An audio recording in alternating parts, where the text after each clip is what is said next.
buku yang berjudul Sebuah Persaksian dengan Syahadat. Pada libur tengah tahun, Ali dan Hana diajak ayah ibunya berlibur ke rumah kakek. Rumah kakek berada di lereng gunung. Udara di sana dingin dan sering hujan. Di desa, hujan turun dengan lebat. Kilat pun menyambar diiringi suara petir yang keras. Ali dan Hana ketakutan, tapi ibu dan ayah tampak tenang dan terus berzikir. Ayah dan ibu kok tenang-tenang saja, padahal tadi petirnya keras sekali loh. Ali, ayah, dan ibu sudah terbiasa mengalaminya karena saat kecil kami tinggal di desa. Nama saya Kurnia Dinta Prisyedi. Ini anak saya, namanya Dinaira Widana Syukur. Dan kami akan membacakan buku cerita tentang hari ulang tahun Prinses Mbak Asita. Pas ulang tahun Prinses Mbak Asita, Prinses mengundang banyak anak-anak. Banyak anak-anak yang datang ke kerajaan. Iya, dapat permen, dapat kue. Mereka gotong royong untuk mengepel, nyapu-nyapu, terus sikat-sikat meja beginian. Dan akhirnya Prinses Mbak Asita ikut senang dan tersenyum melihat mereka bersama-sama gotong royong. Aku, Mama Misha, mau membacakan buku cerita yang berjudul Aku Suka Bersedekah. Memang bersedekah itu apa? Tanya Hasna kembali. Sedekah memberikan sebagian harta atau apapun yang kita punya kepada orang lain yang membutuhkan. Abi menjelaskan, oh aku juga mau bersedekah, kata Hasna. Tapi Abi, aku kan belum punya uang sendiri. Hasna memperlihatkan wajah sedih. Kata ibu guru, bersedekah itu tidak harus dengan uang.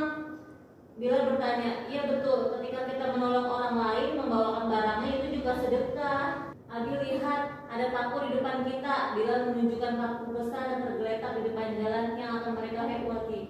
Nah, coba Hasna ambil paku itu dan buang ke tempat sampah. Hasna pun berlari mengambil paku di tengah trotoar jalan. Abi, kenapa membuang paku itu bisa jadi sedekah? Hasna bertanya. Karena Hasna menyelamatkan orang lain dari bahaya. Coba bayangkan jika paku itu terinjak seseorang, pasti akan sakit rasanya. Oh iya, aku mengerti, kata Hasna. Alhamdulillah, aku hari ini bersedekah. Nama saya Ida Purnamawati, ibunda dari Ananda Nuha. Di sini saya akan menceritakan anak domba yang tersesat. Pagi itu Dombi dan ibunya sedang asik makan rumput. Karena sudah sore, maka ibu Dombi mengajak pulang. Namun tidak dihiraukan oleh Dombi, dia tetap asik makan rumput. Dengan rasa takut di hatinya, Dombi kecil beralih dengan sekuat tenaga sambil terus memanggil ibunya. Ibu, jangan tinggalkan Dombi sendirian. Tiba-tiba di tengah jalan Dombi dihadang oleh seekor serigala besar. Dombi tampak terlihat sangat ketakutan. Ia langsung segera mencari akal. Wahai Tuhan serigala yang baik, aku hanya seekor domba kecil yang malang. Jika kau ingin memakanku, silahkan. Tapi tolong nyanyikan aku sebuah lagu dengan sulingmu, karena aku ingin menari sebelum kau makan, kata Dombi gemetaran. Serigala besar itu tidak sadar kalau suara serulingnya terlalu terdengar oleh sekelompok anjing gembala yang langsung mengikuti arah suara seruling serigala tersebut. Dombi sudah kembali berkumpul dengan ibu dan rombongannya. Ia merasa tenang dan nyaman berada di samping ibunya. Saya Rina Maria, saya Mama dari Safwa Syarah Abdullah. Saya akan membacakan buku cerita tentang Ali kecil mengenal Islam. Ini akan bercerita tentang Ali bin Abi Thalib. Siapa itu ini? Ali bin Abi Thalib adalah salah seorang sahabat Rasulullah SAW. Tahukah Hasna kalau Ali adalah anak kecil pertama yang memeluk agama Islam? Sebuah keberuntungan bagi Ali dipilih oleh Rasulullah untuk tinggal bersamanya. Oleh karena itu, Ali jadi bisa mengenal Allah Subhanahu wa Ta'ala dan agama Islam dari Rasulullah, kata Umi. Umi melanjutkan cerita. Ali merasa aneh melihat Rasulullah SAW dan Khadijah istrinya Rasulullah melaksanakan sholat. Lalu Ali yang cerdas bertanya, apa yang sedang dilakukan Rasulullah dan istrinya? Rasulullah SAW menjawab bahwa itu adalah sholat, bentuk ibadah kepada Allah Subhanahu wa Ta'ala. Lalu bagaimana Umi? Apakah Ali mau ikut Rasulullah menyembah Allah Subhanahu wa Ta'ala? Tanya Hasna. Alhamdulillah, tanpa menunggu lama, karena izin Allah Subhanahu wa Ta'ala, Ali menyatakan ingin memeluk agama Islam keesokan harinya. Ali yakin bahwa Islam agama yang benar dan hanya Allah yang patut disembah. Maka Ali memutuskan mengikuti Rasulullah memeluk Islam. Bersama dengan siapa namanya? Yori dan Ibu Citra. Ibu Citra hari ini mau baca apa? Buku judulnya Sebuah Persaksian dengan Syahadat. Pada libur tengah tahun, Ali dan Hana diajak ayah ibunya berlibur ke rumah siapa? Rumah nenek. Rumah nenek berada di lereng gunung. Udara di sana dingin dan sering hujan. Memasuki desa, hujan turun dengan lebat. Kilat pun menyambar diiringi suara petir yang keras. Jadi gimana?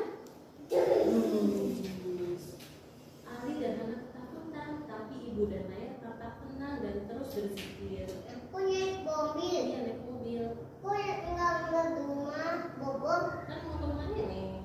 Iya. Ini siapa? Ali. Ini Hana. Ali seperti itu. Ayah dan ibu kok tenang-tenang saja ya.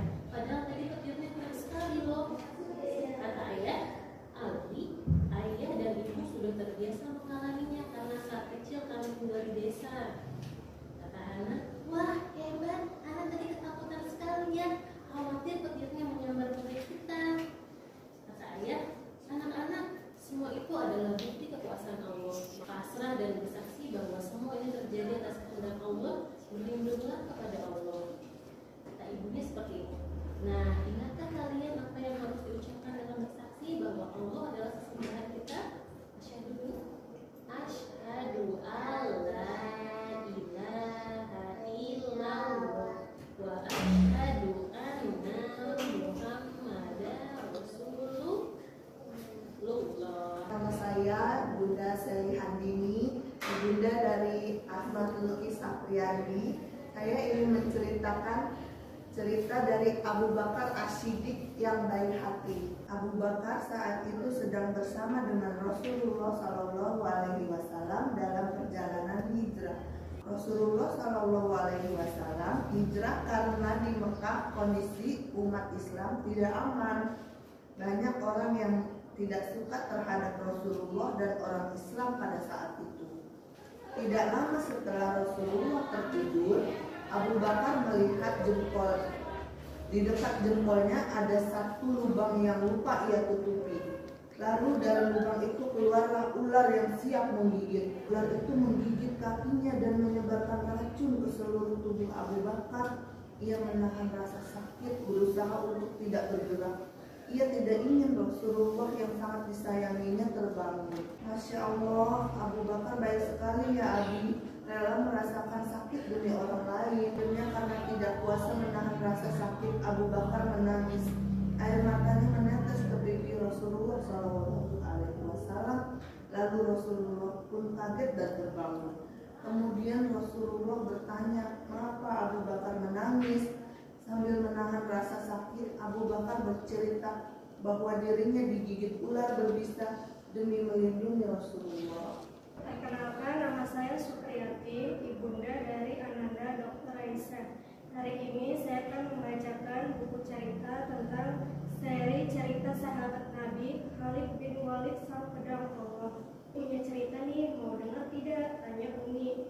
Cerita apa Umi? Tanya Hasna. Cerita tentang Khalid bin Walid sang pedang Allah. Siapa itu Umi? Bilal mau dengar, seru Bilal. Khalid bin Walid sebelum masuk Islam dikenal sebagai panglima perang yang tidak terkalahkan dan orang yang terhormat. Bahkan pernah suatu kali di perang Uhud, panglima Khalid bin Walid memimpin pasukan yang dapat mengalahkan pasukan kaum muslim. Dengan kekalahan itu, Rasulullah SAW berharap bahwa Khalid bin Walid dapat masuk Islam dan membantu mengalahkan musuh Islam. Khalid bin Walid merasa terkejut dan tersentuh. Dia keluar dari Masjidil Haram dan berkata pada orang ramai bahwa dia telah mendengar Rasulullah SAW membaca Al-Quran dan dia yakin itu bukan perkataan manusia.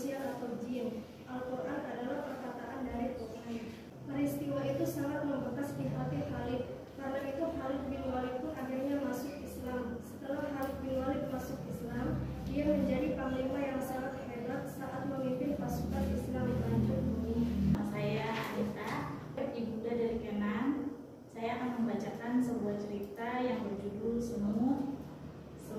semut dan merpati. Suatu hari yang panas, semut sedang mencari air. Setelah berjalan sekitar untuk beberapa waktu, dia tiba di sebuah mata air. Untuk mencari air, dia harus memanjat rumput. Sementara membuat jalan ke atas, dia terpeleset dan terjatuh ke dalam air. Dia bisa saja tenggelam jika merpati di sebuah pohon di dekatnya tidak melihatnya. Melihat bahwa semut itu dalam kesulitan, burung merpati cepat memetik daun dan menjatuhkannya ke dalam air dekat semut. Bergerak menuju daun dan naik di atas sana. Merpati segera membawanya dengan aman ke tanah kering. Semut sangat berterima kasih. Kemudian seorang pemburu datang mencoba menembak ke arah burung merpati. Mengetahui hal itu, semut dengan cepat menggigit tangan si pemburu. Merasakan sakit, pemburu menjatuhkan senapannya. Merpati cepat untuk terbang ke tempat yang aman. Kenalkan, nama saya Yoni dari ibu bundanya Dr. Mesya. Saya akan membacakan buku cerita yang berjudul Lulu si Ulat Bulu yang Sabar. Suatu pagi, Lulu si ulat berjalan di dahan-dahan pohon, lalu ingin mencari teman untuk bermain. Tapi Bobby menolak. "Aku tidak mau bermain denganmu. Kamu tidak bisa terbang. Kamu hanya bisa berjalan di dahan," ucap Bobby. Lulu sedih mendengarnya, lalu pergi meninggalkan Bobby. Kemudian Lulu melihat Caca di si capung yang sedang mencari Ria. "Aku ingin bisa terbang agar bisa bermain bersama Bobby dan menari seperti Caca," ucap Lulu. Beberapa minggu kemudian, tubuh Lulu berubah menjadi kepompong. Lulu harus menunggu dan bersabar hingga ia bisa terbang. Akhirnya kesabaran Lulu membuahkan hasil. Ia berubah menjadi kupu-kupu yang cantik.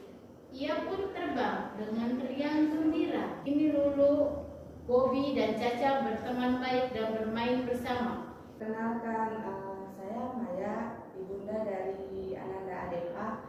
Ini membacakan buku cerita yang berjudul Beruang yang Adil dan Bijaksana.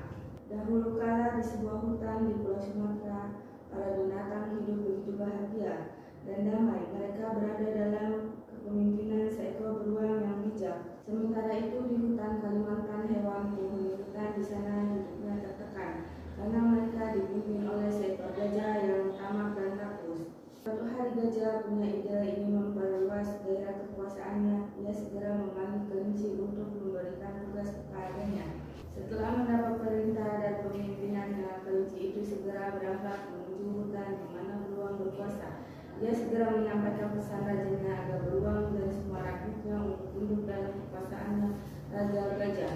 Beruang yang dikirim itu juga harus membawa bungkusan berisikan bulu-bulu lantan dan menyampaikan bahwa bulu itu adalah bulu raja di bulan hutan ini. Lanjut lantan menunjukkan musuhnya. Gajah pun ngeri dan ketakutan. Ia segera membatalkan untuk menguasai hutan di Sumatera. Penghuni di hutan Sumatera itu pun senang mendengarnya. Perkenalkan, nama saya Mas Budi, orang tua dari Ananda Falila. Di sini saya akan membacakan buku cerita yang berjudul Abu Bakar As-Siddiq yang baik hati. Hari ini Abi berjanji, katanya mau bercerita mengenai sahabat Nabi, seru Bilal. "Oh iya, baiklah. Abi akan bercerita tentang Abu Bakar, sahabat Rasulullah SAW. Bagaimana ceritanya, Abi?" tanya Bilal. "Dengarkan baik-baik ya. Abu Bakar saat itu sedang bersama dengan Rasulullah SAW dalam perjalanan hijrah dari Mekah ke Madinah. Dan alhamdulillah, Rasulullah dan Abu Bakar selamat. Mereka bersembunyi dan beristirahat selama 3 hari waktu. Rasulullah SAW sangat terharu dan segera membantu Abu Bakar mengobati lukanya. Atas izin Allah Subhanahu wa Ta'ala, luka Abu Bakar sembuh. Racun ularnya bisa dikeluarkan dan Abu Bakar tidak merasa sakit lagi. Aku suka Abu Bakar, orangnya baik hati, kata Hasan. Ya betul, karena kebaikannya Allah memberi hadiah kesembuhan, kata Abi. Bila mau jadi orang yang baik seperti Abu Bakar yang bisa menolong orang lain, kata Bilal. Amin. Saya Nur Hasanah, bundanya Maulana Rizky, ingin membacakan cerita si kancil dan si monyet. Suatu hari si monyet datang menemui kancil. Ternyata si monyet ingin meminjamkan beberapa makanan milik kancil. Kancil, bolehkah aku meminjam beberapa pisang milikmu? Nanti akan aku kembalikan setelah aku mencari pisang kembali, karena kakiku sedang sakit. Sekarang sudah sembuh kok. Si monyet menjawab dengan muka liciknya. Si kancil langsung ditinggal pergi oleh si monyet. Si monyet tertawa terbahak-bahak. Tak lama kemudian terdengar teriakan, aduh, aduh, tolong perutku sakit. Si monyet pun terjatuh dari pohon karena memegang perutnya. Kancil menghampiri si monyet. Kenapa kau monyet? Tanya si kancil. Si monyet tak menjawab. Ia hanya meringis kesakitan sambil memegang perutnya. Makanya kau jangan suka menipu. Tahu sendiri akibatnya. Pisang tadi adalah pisang beracun yang tidak boleh dimakan siapapun. Saya ini bunda dari Muhammad Taban Arbana Tabana. Ini mau membacakan Bana buku judulnya Nabi Muhammad Sang Nabi Terakhir. Nabi Muhammad lahir pada hari Senin 12 Rabiul Awal tahun Gajah. Dinamai tahun Gajah karena kelahiran Muhammad bertepatan dengan serangan pasukan Abrahah yang hendak menghancurkan Ka'bah. Pada usia 25, Muhammad menikah dengan Khadijah. Kehidupan Muhammad dengan Khadijah penuh dengan kebahagiaan. Pada usia 40, Muhammad menerima wahyu di Gua Hira. Sejak itu, Muhammad menjadi nabi dan rasul akhir zaman. Senin 12 Rabiul Awal 622 Masehi, Nabi Muhammad wafat pada usia 63 tahun. Nabi Muhammad menjadi sosok teladan sepanjang zaman. Beliau sangat mencintai dan dicintai umatnya. Nama saya Casuti, ibunda dari Tiffany, mau membacakan cerita Aku Bisa Tidur Sendiri. Arif memasuki kamarnya dengan gelisah. Malam ini Arif belajar tidur sendiri. Tubuh Arif gemetar, matanya berair dan Arif mulai menangis. Ibu, ibu, teriaknya. Beberapa saat kemudian ibu masuk kamar Arif dan melihat Arif yang menangis ketakutan. Kenapa sayang? Tanya ibu. Arif takut bu, kata Arif sambil menangis. Tidak mau tidur sendiri, katanya lagi. Arif sudah berdoa sebelum tidur, tanya ibu dengan sabar. Belum, Arif mengeleng. Bu, Allah akan menjaga Arif, tanya Arif. Iya, Allah juga suka pada anak yang pemberani, kata ibu. Nah, sekarang Arif berdoa dulu ya. Arif memejamkan mata dan berdoa. Allah pasti menjaga Arif, kata Arif dengan yakin. Ibu tersenyum dan mengucapkan selamat malam. Nama saya Dia Victoria dari Polisi Ananda Raya. Saya mau menceritakan tentang semut. Kisah binatang dalam Al-Quran. Semut, binatang yang taat dan pekerja keras. Hingga apabila mereka sampai di lembah, semut berkatalah seekor semut, hai semut-semut, masuklah ke dalam sarang-sarangmu agar kamu tidak diinjak oleh Sulaiman dan tentaranya. Sedangkan mereka tidak menyadari, maka dia tersenyum dan tertawa karena mendengar perkataan semut itu, dan dia berdoa, ya Tuhanku, berilah aku ilham untuk tetap mensyukuri nikmatmu yang telah Engkau anugerahkan kepadaku dan kedua orang tua ibu bapakku, dan untuk mengerjakan amal soleh yang Engkau ridhoi, dan masukkanlah aku dengan rahmatmu ke dalam golongan hamba-hambamu yang soleh. Surat An-Naml. Ketika itu Nabi Sulaiman dan pasukannya melewati sebuah lembah. Ternyata di lembah itu hidup satu koloni semut. Khawatir terinjak oleh pasukan tersebut, maka pemimpin semut bersuruh memperingatkan semut-semut lainnya untuk menyelamatkan diri untuk ke sarang mereka. Perkenalkan, saya Putera Riani, orang tua dari Zem Saudara Pamistu Pampueti Pak Utsahara. Hari ini saya akan membacakan buku yang judulnya Kisah 25 Nabi dan Rasul. menciptakan Nabi Adam sebagai manusia pertama. Allah memberikan tempat yang mulia untuk Nabi Adam tinggal di surga. Betul surga kan? Jadi surga itu adalah tempat di mana orang-orang soleh berada nantinya. Surga kan? Allah juga menciptakan Bunda Hawa sehingga Nabi Adam memiliki teman di surga. Mereka boleh makan apa aja yang ada di surga. Cuman Allah melarang satu buah, namanya buah keleni. Buah apa? Ada yang namanya iblis yang jahat yang merayu dan menggoda Nabi Adam dan Bunda Hawa sehingga mereka tiba-tiba makan buah keleni itu. Karena kesalahan itu Allah menurunkan mereka ke bumi. Nah, itu kisah singkat dari Nabi